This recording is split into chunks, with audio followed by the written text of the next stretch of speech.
From the creators of Relevant Magazine, this is the Relevant Podcast. It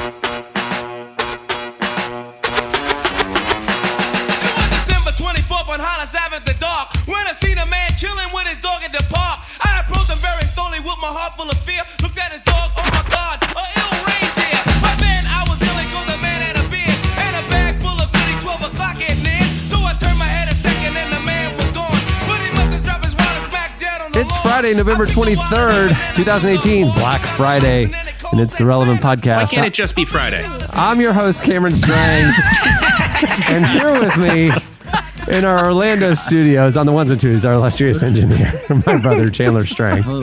Well, you know now. On the Skype line from Gainesville, Florida, Big Cat Eddie Kaufholz is off back to the again. races. Good to see you. On the Skype line from Nashville, Tennessee, Tyler Huckabee. Hey, everybody. And down the road there in Nashville, author, speaker, podcaster, cowgirl extraordinaire, Annie F. Downs.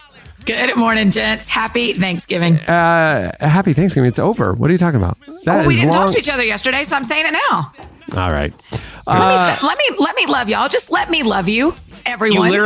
You literally texted me Happy Thanksgiving on Thanksgiving. It's like, was that not meant for me? How? Oh, boy. Hey, Eddie, are we about to do this? Because, Cameron, I have the best story that I've not told y'all yet. Is this the right moment? This is. Sure. Let me what other claim it. moment would it be? No. This is the right moment. Last week, Eddie and I are texting about life. We're just catching up. I'm asking him some work questions. I had some ideas for her show that, of course, you guys know how I do. Middle of the night text. No, it wasn't middle of the night. easy. It was early in No. the morning text. Hey, I think we should do this on your show. It would be funny. And then, go ahead, Annie. Yeah. And then I get a text that says, hey, guys, I'm on Call of Duty tonight from 9 to 11. Let's kill stuff. And I was like, Eddie? That's not to me. I had a couple group texts going.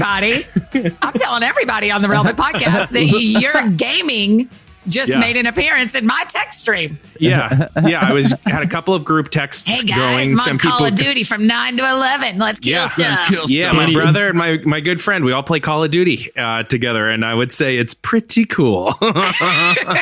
Annie, was there any part of you that late at night that was like, I didn't know this was going to be part of our friendship, but okay, I'm down. Yeah, Let's Totally. go play Call of Duty. I'll go get an Totally. Xbox, I guess. Yeah, we can all I play Call of immediately Duty. ordered an Xbox. Black Friday sales immediately got me an Xbox, and I thought, I'm a 7. If a friend's going to invite me to do something, I'm probably going to do it. So I don't know if he meant me, but I'm the newest player of Call of Duty. That's my announcement today. I'm the newest player of Call of Duty. Such a really funny I good. discovered she's a savant. She's a Call of Duty savant.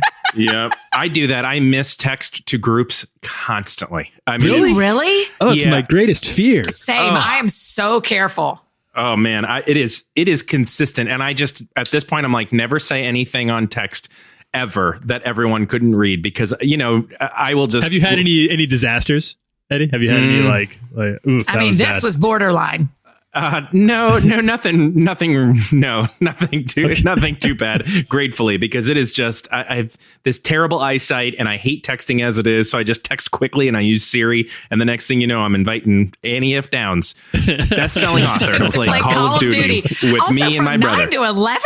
You're going to play for 2 full a long time. hours? I know, it should be a little bit more, right? Like 3 or 4 hours. It doesn't seem like enough, but we do what we got to do. What? The call of duty. You don't get to determine. It's a duty. It's like right there in the name. Yeah, that's right. She's right. Hey, listeners, you're probably wondering, where's Jesse? He's been on this show without fail for 15 years. And then it's been now, 3 episodes he hasn't been on. I figured I should probably tell you guys. We've been working with Jesse for so long. This guy, think about this. He goes on family vacations and calls in on the show. This guy works 24 hours a day. And we wanted to give him a break.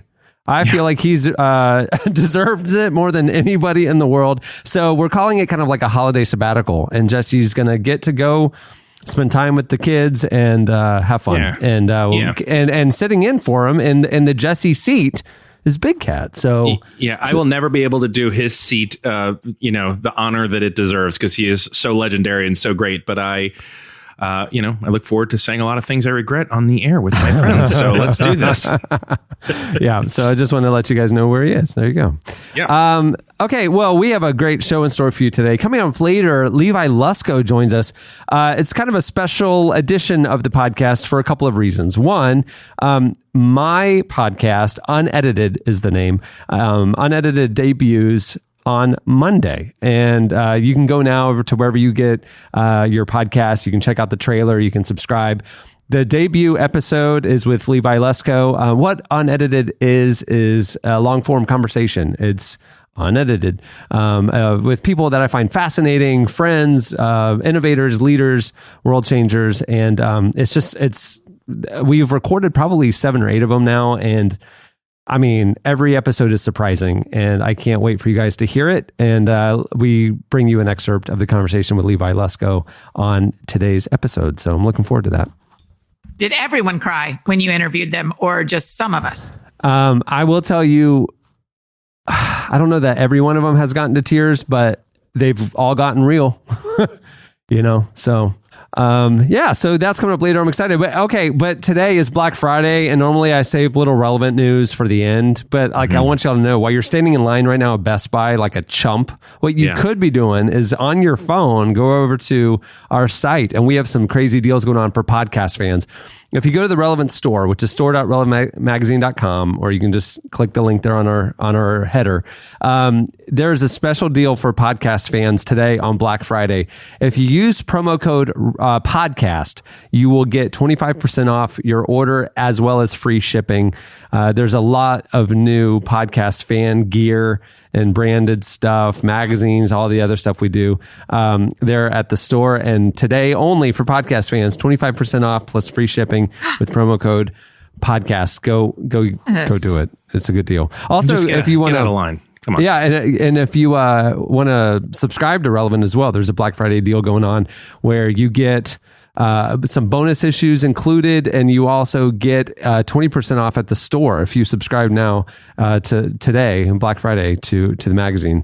So go check that out. Hey, we're jumping in. Good stuff in there. Yeah, we're jumping in with everybody else, and doing deals on Black Friday and Cyber Monday. Which podcast shirt would you guys get if you were gonna? I bought one. I got one on the way. It's not here yet. But which one? Annie requested the Beatles one with the names. The ampersand. And Annie, I have it. I need to send it to you. I have it. I mean, I'll be there in a week. So that's why I'm kind of holding on to it. That one kind of strokes my ego a little bit. Like if I saw someone wearing that one around, I'd get a little. I haven't seen it. I didn't make that shirt today. No. Well, yeah. Eddie. It's funny though. It says we Annie can reprise this to the Beatles. We can reprise it. We can do a seasonal one with Big Cat on there. No. 5 years, 600 shows. Why would I? There's no reason. But people on Twitter don't seem to miss me when I'm not on the show, so it doesn't even matter. You just. Oh my gosh. You guys do your thing. Oh my gosh. Tyler should definitely be on it. Oh my gosh. Behind every joke, there's an element of truth. Yeah. Oh no, that one was all from true. A real place. Yeah, that was all true. Yeah, so it feels real. Oh man. Okay, so moving the show along, it is time for our look back at what happened this week in culture and entertainment. It's time for In Case You Missed It. In case you missed it, news hit this week. About Amazon doing their HQ 2 and 3, I guess. Well, Amazon's New York City headquarters, and news came out this week that where they're going to plop it is axing plans where they were going to build 1,500 affordable housing units. 2 housing sites on Long Island were originally planned for affordable housing and are instead going to be turned over to Jeff Bezos and Amazon for the company's new headquarters. The housing units would have provided 1,500 residences for low and middle income families, which is desperately needed in New York right now. New York Senator Michael Gianaris said, the fact that massive subsidies are helping eliminate affordable housing units is just the latest reason this bad deal needs to be torn up and thrown away. Amazon's arguing that the job creation brought on by the headquarters will do just as much work to tackle the city's affordability crisis. I don't exactly understand that, but there you go. Sometimes the metaphor just kind of, it's like if somebody wrote a short story about a giant company moving to town and they took away all the affordable housing that was planned there, your like writing coach would send back like, this is a little on the nose, man. This I don't think we can do like this literally is the plot to Breakin' 2 Electric Boogaloo. The developer was going to they were going to build a big development in the arts center, and they had to do a breakdancing thing to rally the community to save it from the big evil developer coming into the neighborhood. Yeah, that's what's going to happen. Did you guys see that? You saw the SNL thing last week with Steve Carell? Yeah, I did see it. I didn't know all that Trump versus Bezos stuff. I haven't paid attention to that as well as I should have, I guess. But I didn't either. That was very interesting. I thought that was it was, for people who didn't see it, it was they did a pre-recorded skit on SNL in which Steve Carell as Jeff Bezos was setting up these new Amazon HQ2 offices in New York City and Washington, D.C. as kind of a little dig at Donald Trump, because they very famously have a rivalry. And I feel like there was a little bit of fanfic going on there. I don't know how much Jeff Bezos actually thinks about the president, other than the fact that we all kind of think about the president all the time now in this country. But I don't know if I don't know if the New York and Washington, D.C. headquarters were designed as a little punked situation for the president. That seems like a stretch. Well, I mean, he bought the Washington Post, and the Washington Post is, one of the more critical newspapers covering this administration. And so I think that's part of his hatred. And then obviously, the fact that he's way more successful as a businessman than Trump was. So there's he's way more successful than anybody is as a businessman. Yeah, literally anybody. Good line, Donald Trump. We're all jealous of Jeff Bezos right now. Hey, in case you missed it this week, the 6 original Avengers wrote a tribute to Stan Lee. As you know, the comics legend died last week at age 95. Stan was the creator of comic characters like Spider-Man, Black Panther, and the Fantastic Four. He was one of the key creative minds inside the Marvel Cinematic Universe, and in the wake of his passing, the original Avengers took out a full-page ad in The Hollywood Reporter to commemorate his passing. Scarlett Johansson, Chris Hemsworth, Mark Ruffalo, Robert Downey Jr., Jeremy Renner, and Chris Evans wrote, "We acknowledge his creative contribution, the thousands of men and women it has employed, and the millions that will continue to be entertained, and above all, his wit, grace, and humility. Stan, we love you. We will miss you. We're grateful to represent a small part of your amazing legacy." I assume, Tyler Huckabee, you have something to say. Yeah, go, Huck. I've been dying to ask you in real life. I've just waited for the show. Chandler, just take a step back, man. We're going unedited right now. All right. This is you can go grab a cup of coffee while I get some stuff off my chest. Harry, wrap it up, nerd. You're running out of time with this book take. No, I had a question. This inspired a question. I'm just curious what you get, because listeners know I'm a big fan of comic books, and Stan Lee is an important part of that. His death, 95 years is a good run. Yeah. Which his celebrity death hit pretty hard. I was like emotionally moved by it. What's the celebrity death that like rocked you most when you heard about it? Well, I mean, for me, it was. I was young, but it was Kurt Cobain. Like, even that was that was my favorite band. I was like definitely of the perfect age to be like broken into the world of real music and real angst by Nirvana. And I like came home from school and watched Kurt Loder announce it on MTV News and was really, really turned shocked. Your world upside down. Yeah, I was very sad. Yeah. As an older person, I would say I was really sad about George Harrison dying. That one made me really sad. Because I didn't know he's dead. He's dead? Yeah, he died a couple years ago of cancer. I didn't know either. For me, it was Biggie. In the mid-90s. Yeah. Probably the same. You were at the right age for it. Yeah. For me, it was Steve Irwin, the crocodile hunter. No kidding. I was so sad. I loved him. And I just thought and I'd always wanted to go to Australia and go to the zoo. And yeah, I thought he was awesome. I just loved it. Yeah. I thought it was awesome. It made me really, really sad. Wow. Family.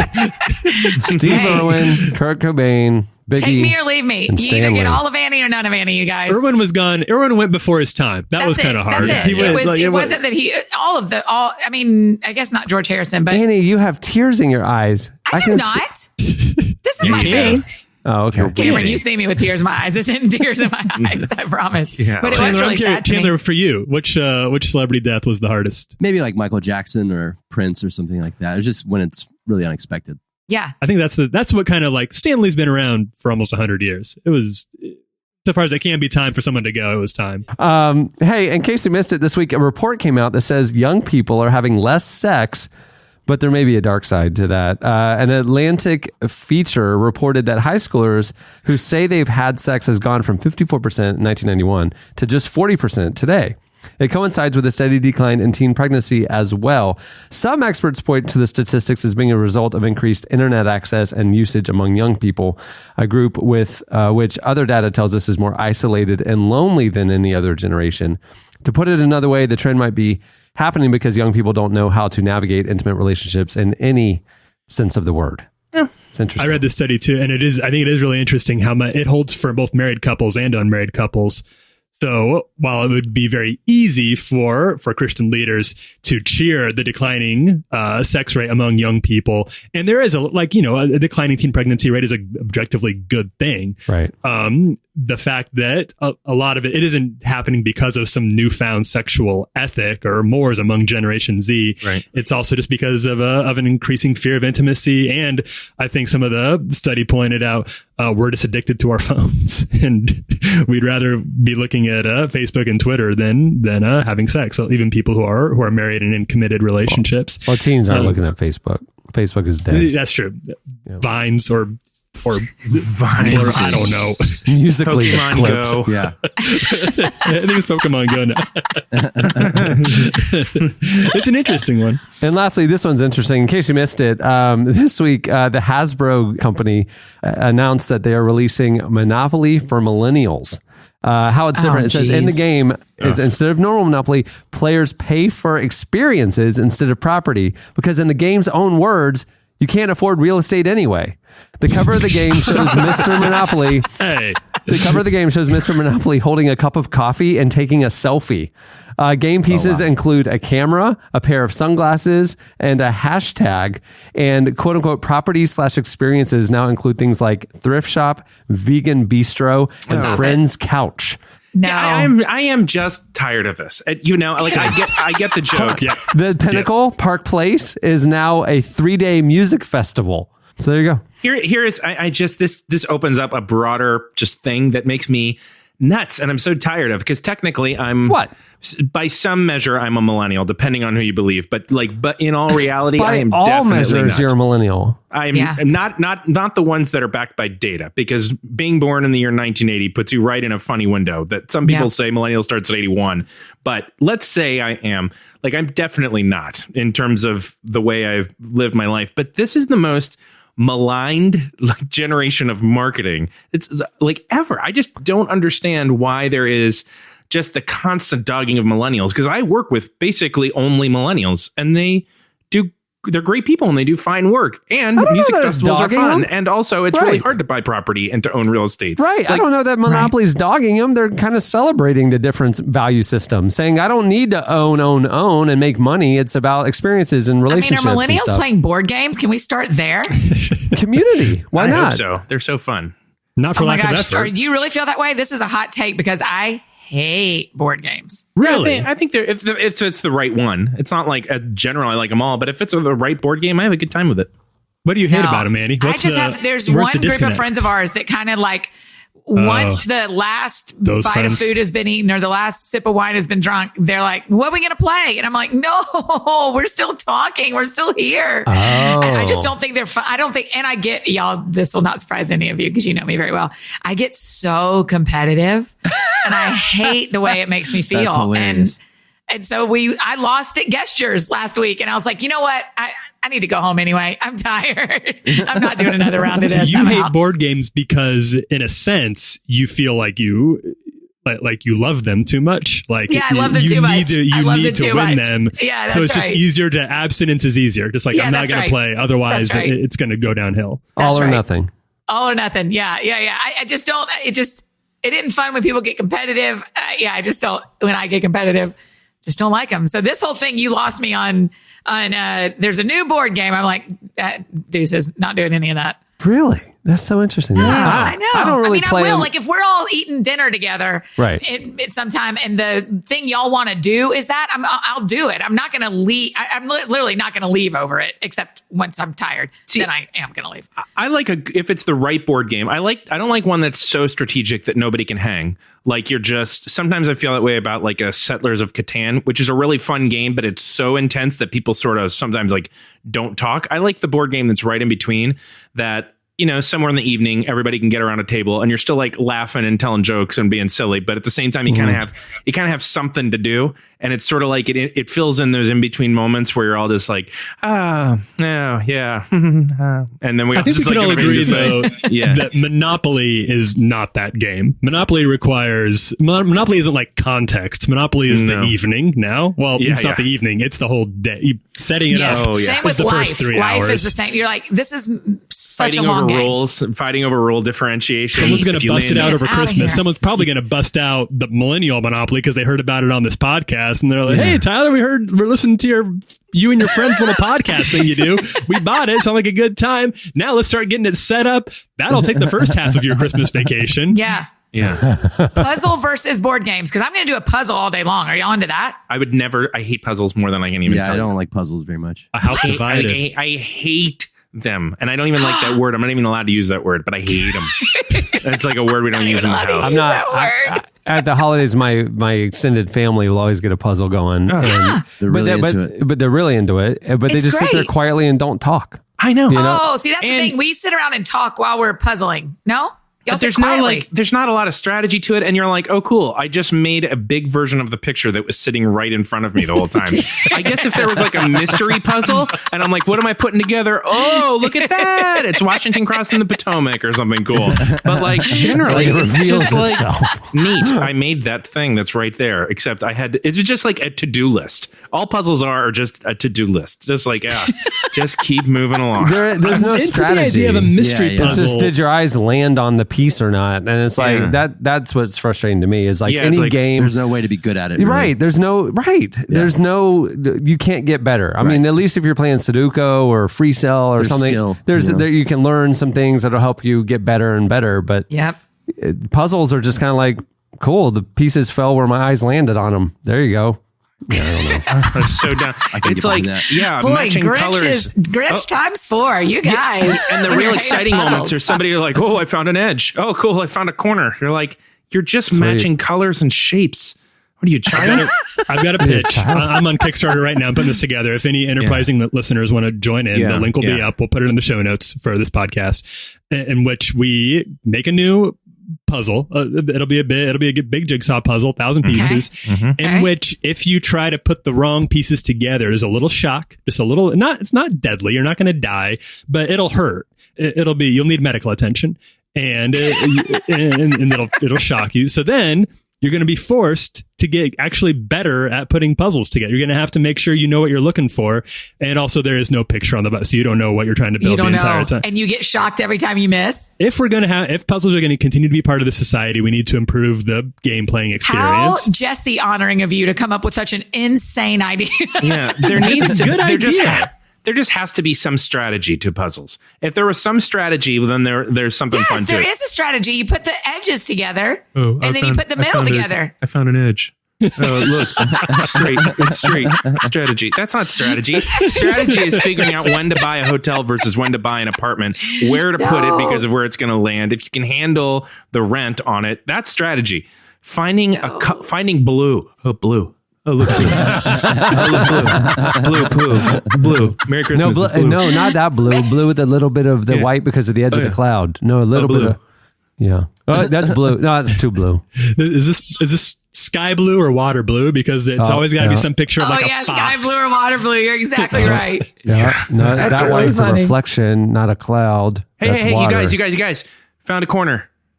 Cool. Found a corner. I have something that might be a light on a brick wall. I can't tell though. Yeah. Yeah. Hey, we should make a relevant podcast puzzle of one of those pictures of us. We just spent the past 20 minutes talking about how much we hate puzzles. I think now is not a great time to get into the puzzle industry. To then try to sell them a puzzle would feel pretty disingenuous. Like we can make a monopoly. Yeah. Black Friday, this day only, with the relevant podcast code podcast. Fine, I'll just make it. I'll make it and put it together at my own house. Happy Black Friday. Annie's going to be the only one who gets a relevant puzzle, suckers. All right, well, that'll do it for In Case You Missed It. Stay tuned. Up next, Levi Lusko joins us. Feliz Navidad. Feliz Navidad. Feliz Navidad. Prospero año y felicidad. I wanna wish you a Merry Christmas. I wanna wish you a Merry Christmas. I wanna wish you a Merry Christmas from the bottom of my heart. You're listening to Shame. The song is, well, obviously Feliz Navidad. At the beginning of the podcast, you heard Run DMC with the classic Christmas in Hollis. Picking up on a trend, we're going to be playing Christmas music, folks. Well, today's episode is brought to you by Squarespace. Whether you need a landing page, a beautiful gallery, a professional blog, or an online store, it's all included with your Squarespace website. Creating a site with Squarespace is easy. They have a simple, intuitive process where you can add and arrange your content and features with the click of a mouse. I literally just set up a Squarespace site for a friend this weekend.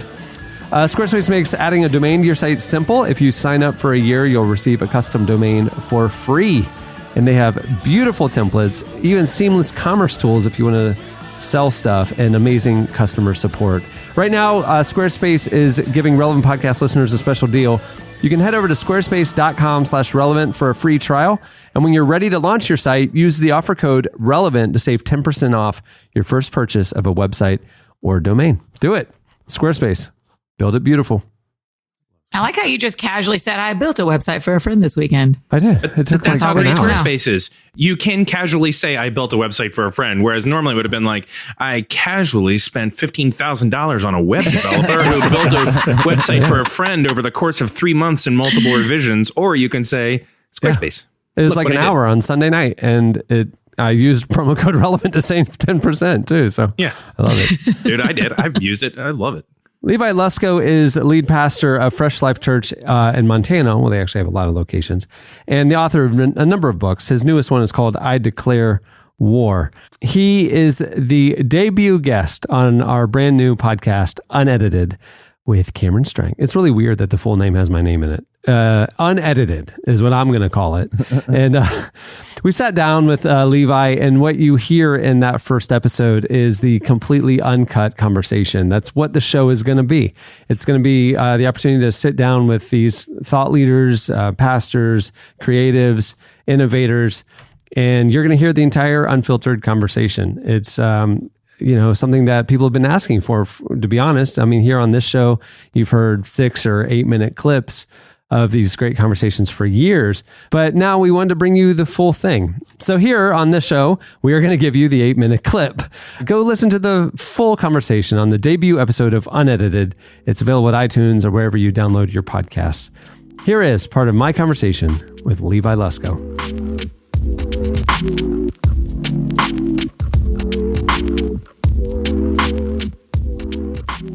If you were just a pastor in a 13,000 person city in Montana, you're kind of isolated and off the grid, but you're kind of like in the brat pack of like Carl and Judah and Rich and Chad, and you are like on the stage of Harvest Crusade, and you're on the stage of all these tours, and you're a nationally known speaker and author.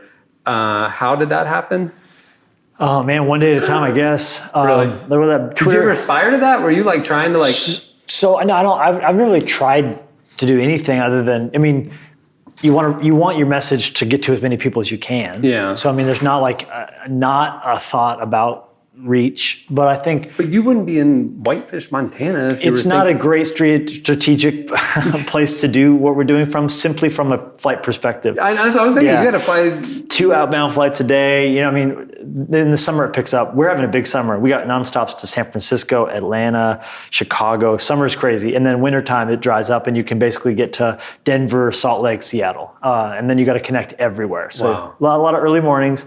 and a lot of planes that you're sitting on while they de-ice. Yeah. And the other bad thing is that in the wintertime, the planes go to the small single cabin flights, so you can't even get an upgrade. You're just sitting there in this like tiny seat. Some of the flights, they don't recline. I mean, I know the Apostle Paul would be like, really, you're going to complain about this? But it's a struggle, man. It is a struggle, especially when so much of your life is on the road. Sure. I mean, like, but so like, how do you juggle that? How do you juggle the national ministry versus the local? Well, it's funny what you just said. I love Bob Goff. I've never met him. He's someone else that we've interacted on. We've texted and stuff, but we've never met.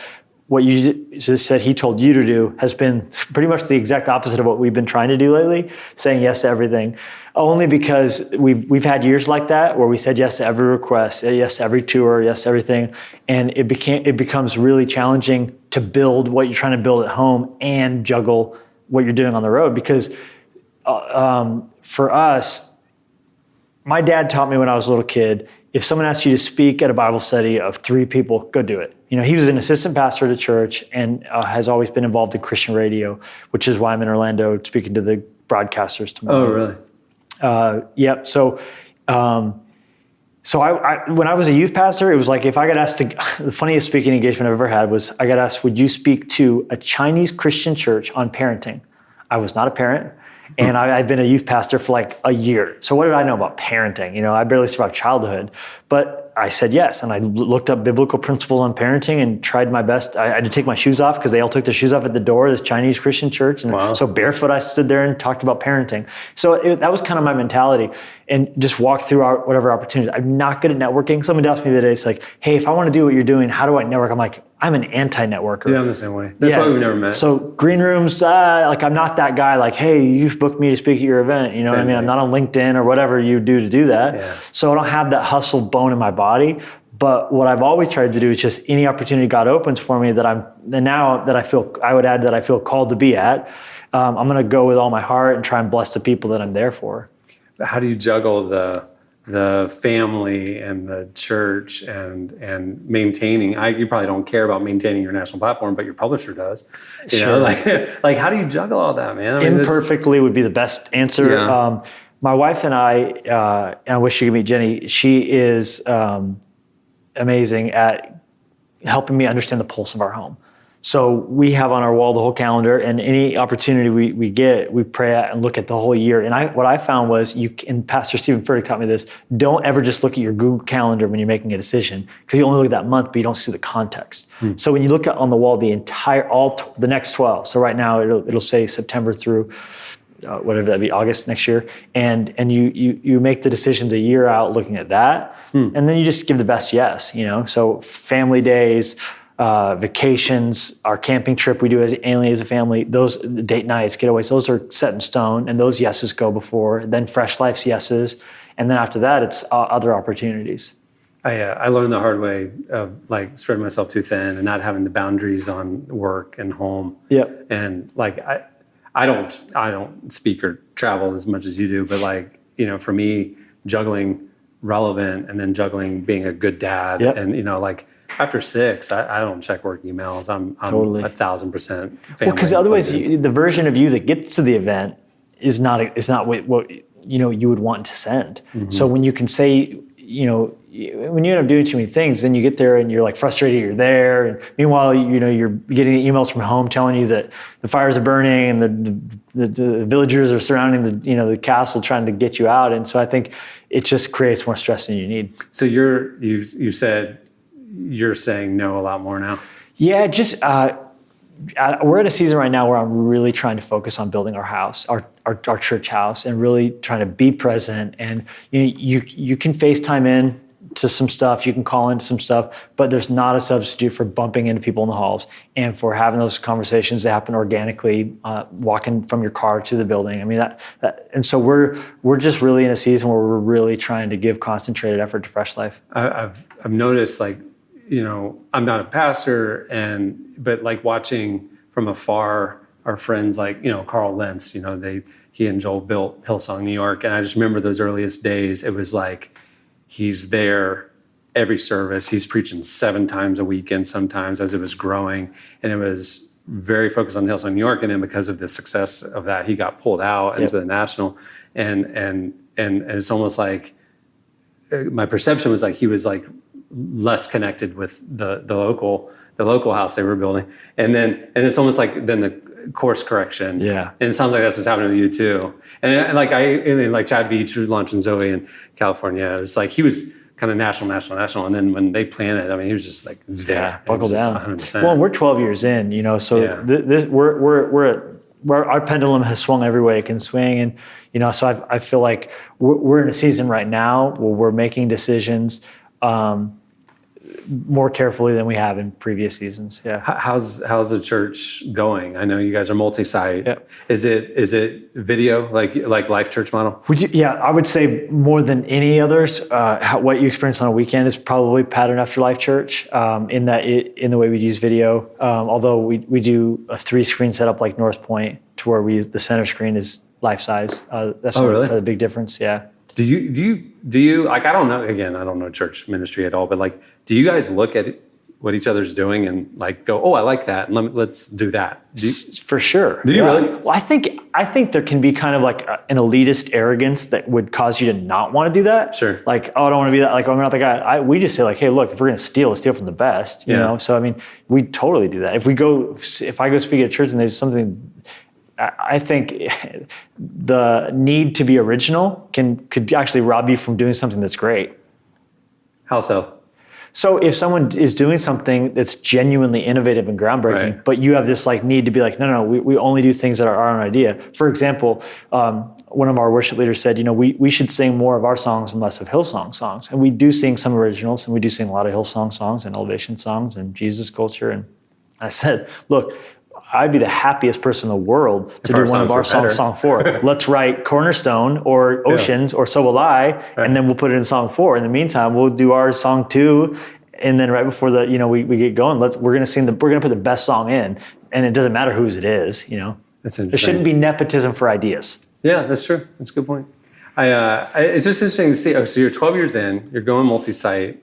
And it's still, I mean, it's Wyoming, it's Montana, but it's still mainly like a lot of small towns. Do you feel called to like the rural and smaller? I mean, because the guy like Carl, he was in Virginia Beach. Yep. He felt called to New York. It's almost like that's the main stage. That's where we can influence culture, that kind of thing.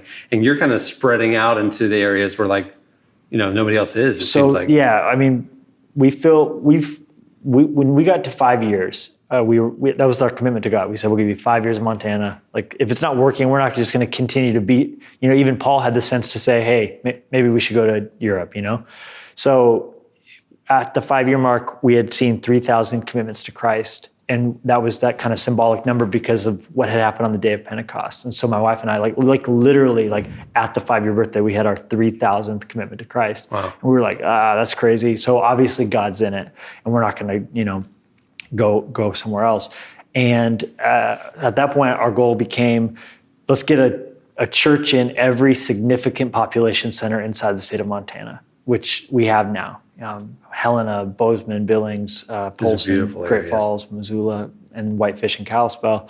And so you're sticking with the pretty parts of the state. Butte, we're in Butte, we're in Great Falls. I mean, there's parts of the state that are not as highly sought after by the tourists, we shall say. I mean, what do you know of Butte, Montana? Nothing. I mean, I've literally been to Billings and down to the big, Crow reservation, an hour south. That's literally my experience in Montana, other than family vacation one time. I think we were going to Yellowstone. We kind of clipped the corner or something.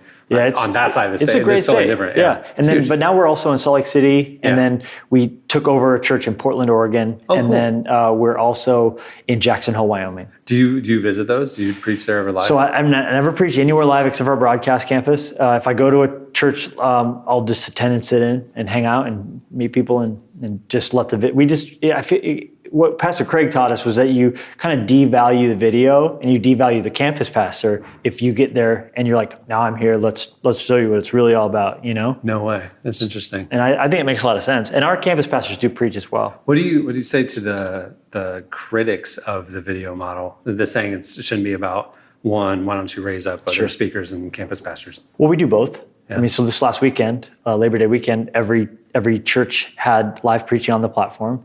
And so we are raising up. On one Sunday, we got to have 12 people get a crack at a sermon, but not having to handle, the whole church where they could just preach to their local congregation. So I don't say a lot to the critics, though. I mean, I'm not called to convince people who don't agree with me. But I'd also would say it's working, and we're seeing people come to Christ, and so. You don't have a response to the critics. How do you handle criticism? I try with not get hurt by it. How do you not get hurt by it? Like, this is why I could never be a pastor. Like, because I'm not skilled.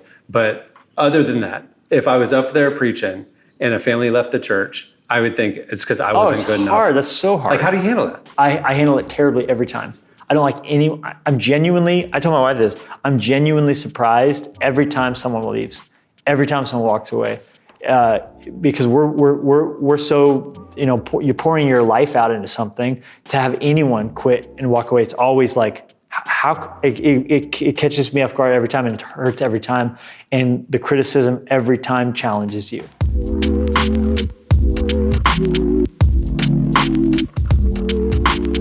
That was Levi Lusko. Make sure to catch our entire conversation on the debut episode of Unedited with Cameron Strang. It debuts Monday. Go check it out wherever you listen to podcasts. Have yourself a merry little Christmas. Make the Yuletide gay. From now on, our troubles will be miles away.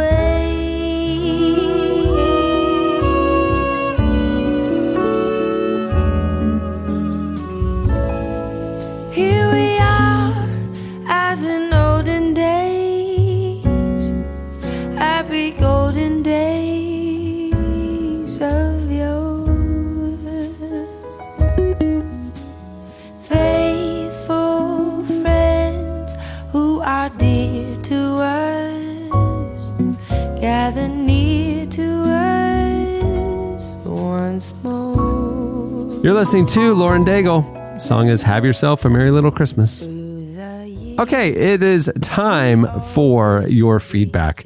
Well, last week on the show, we got talking about the holiday seasons. And for the question of the week, we asked you, what are some of the more awkward family dinner, Thanksgiving stories that you guys have? You hit us up on Twitter at Relevant Podcast, and you posted also on the podcast episode page at relevantmagazine.com. Although I will say 98% of the comments are just, yay, Eddie's back. That's been 98% of my comments this week too. Yeah.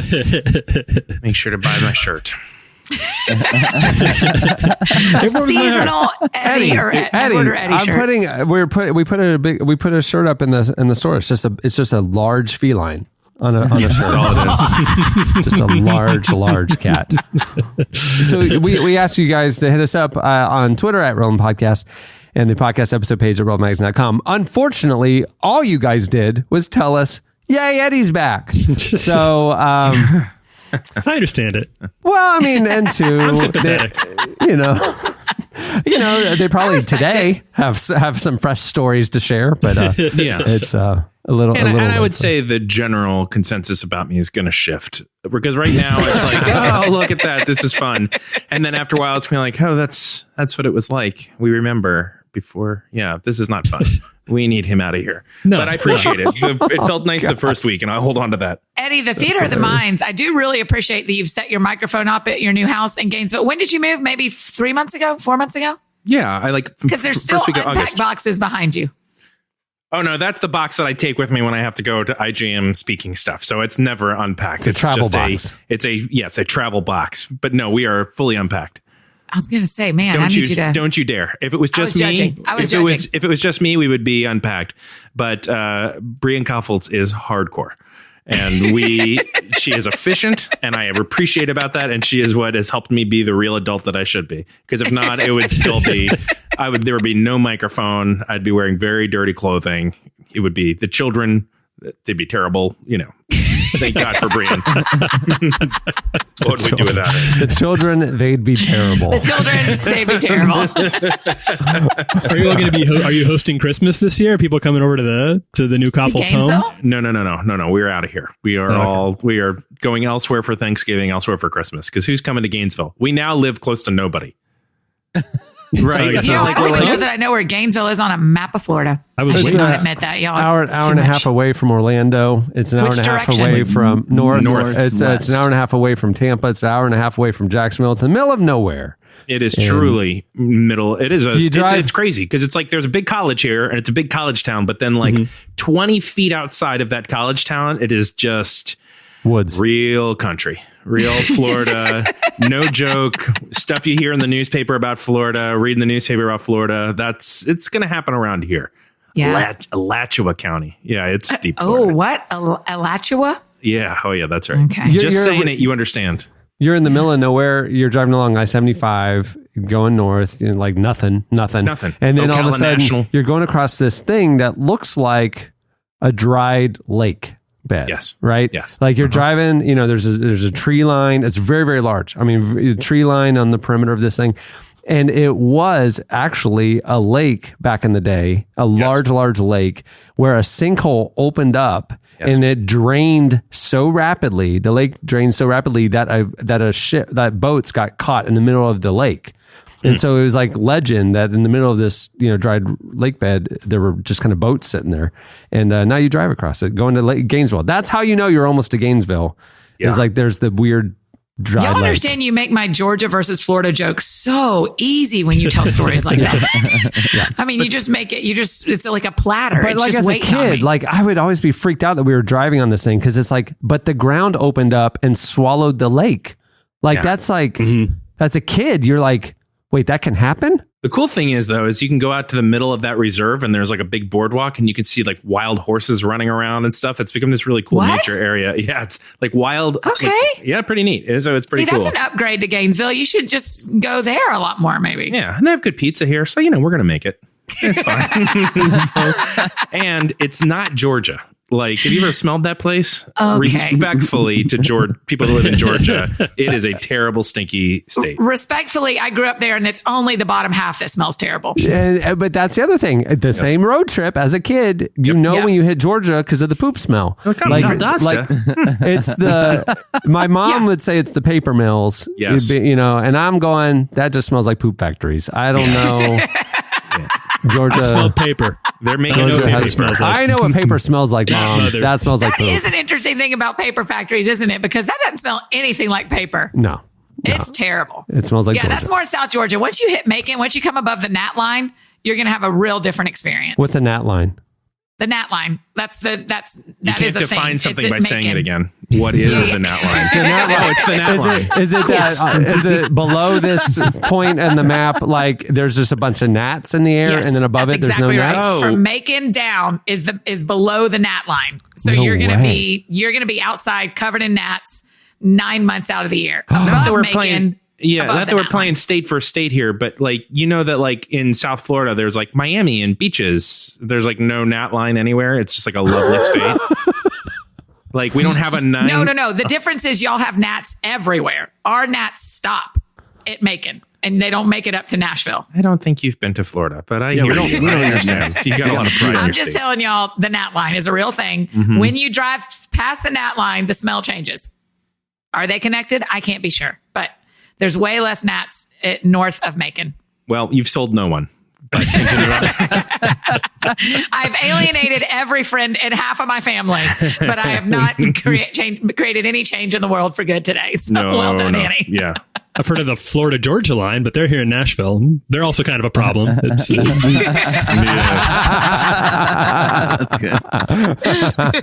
That's funny. So you guys didn't really send in any feedback answering our questions last week. You inundated us with feedback we didn't ask for. Keep it to yourself, as Cameron always says. No, we're glad that you shared with us. You're happy Eddie's back. We're happy Eddie's back too. We missed him. Okay, now it's time for this week's editorial question of the week. Well, today's Black Friday.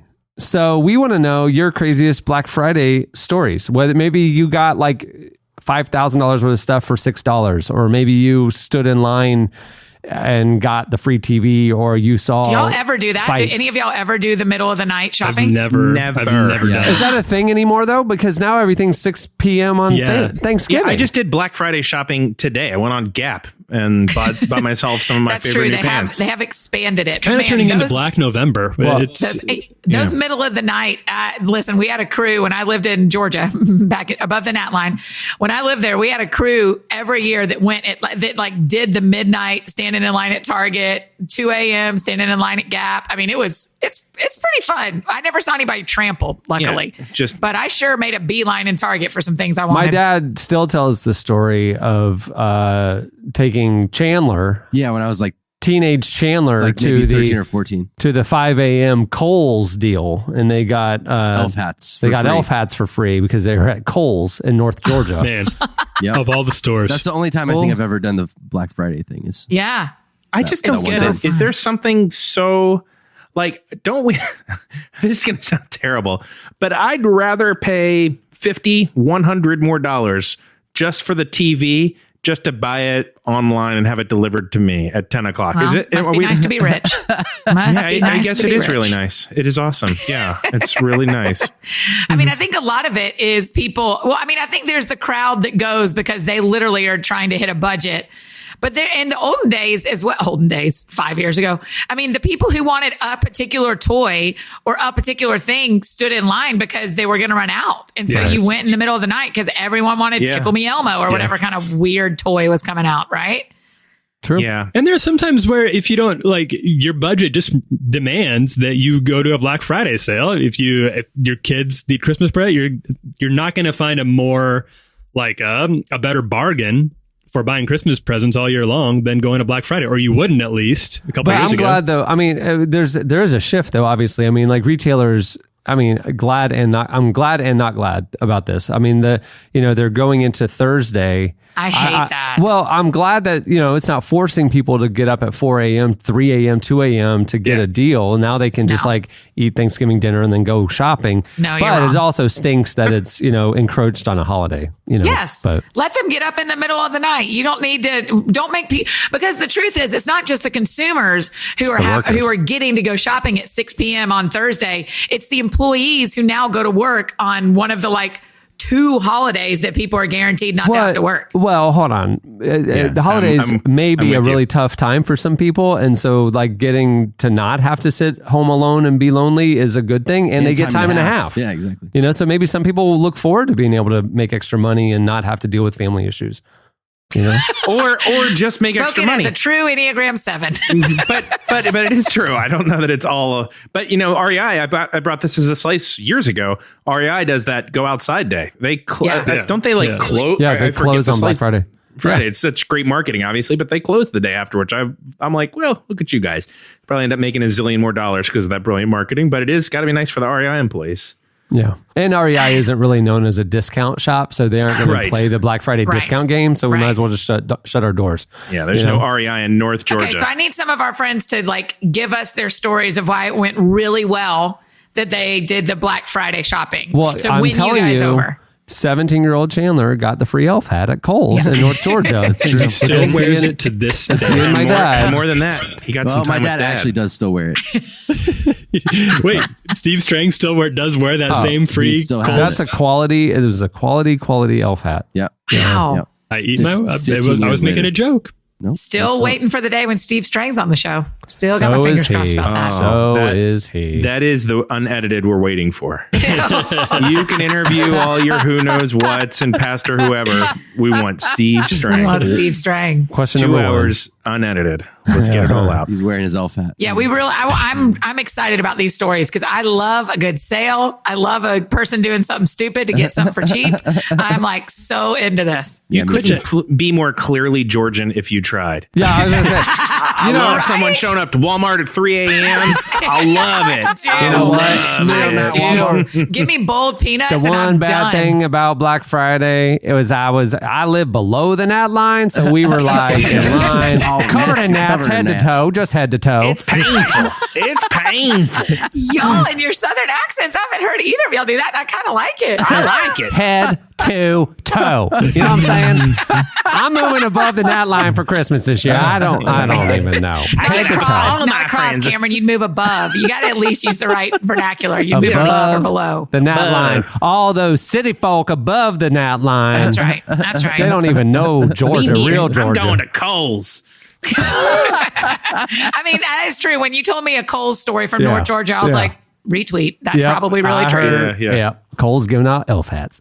All those fancy fat cats up there in Macon. I think they're better than us above the gnat line.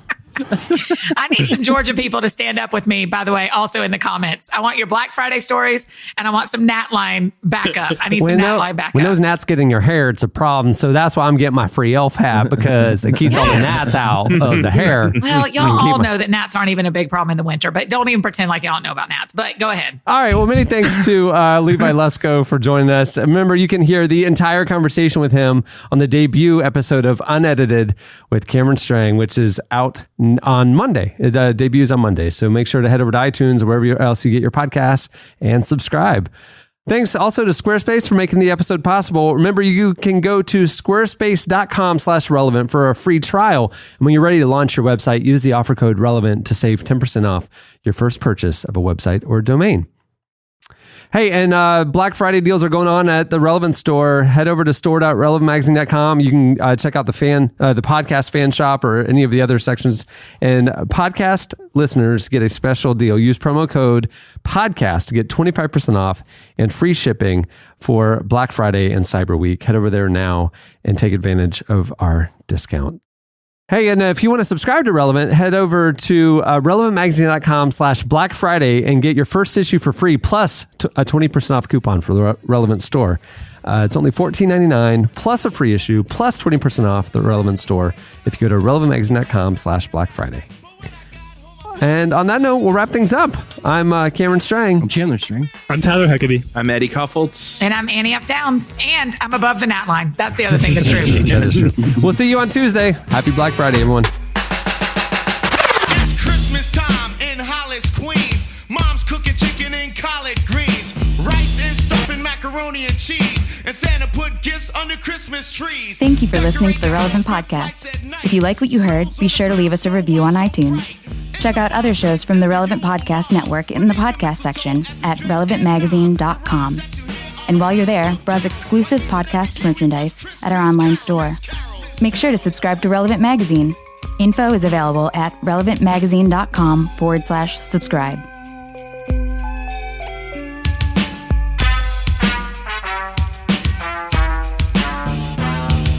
Run so loud and proud you hear it. It's Christmas time and we got the spirit. Jack Frost chilling, the hawk is out, and that's what Christmas is all about. The time is now, the place is here, and the whole wide world is filled with cheer. My name's DMC with the mic in my hand, and I'm chilling and cooling. Relevant Podcast Network.